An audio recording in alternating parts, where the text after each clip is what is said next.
provision of Northwest Kano University laws and statutes which are in force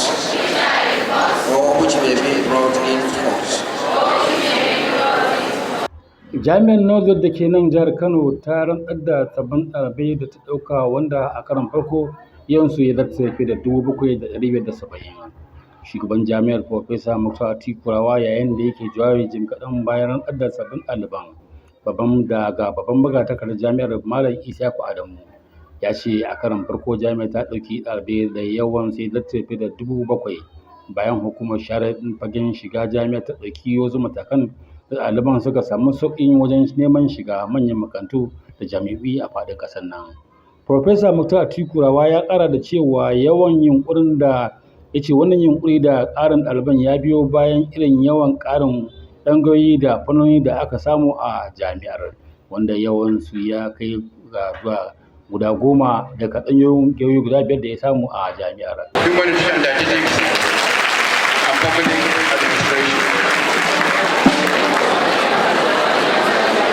In addition, I am happy to inform you that the Public Gazette that preparation for mounting BSc Applied Geophysics, BSc Industrial Physics, BSc Physical Electronics have reached advanced stage.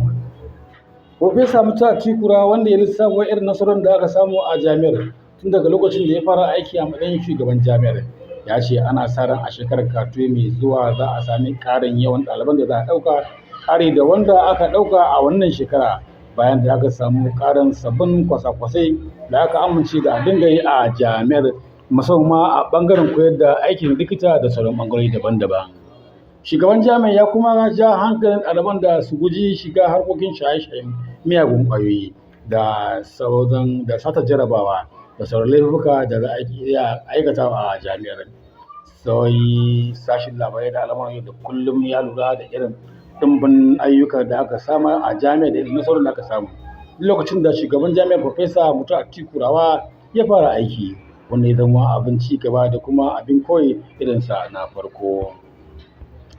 Taron ya haɗa da sabbin ɗaliban da aka ɗauka a jami'ar ta Northwest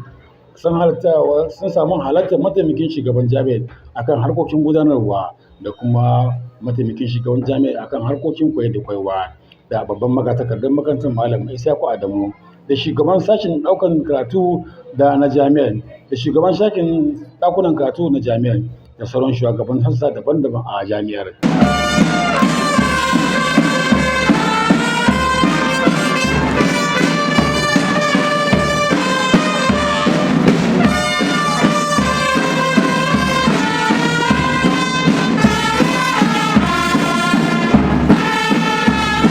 Nuruddin Sani Sheka, labaran ARTV.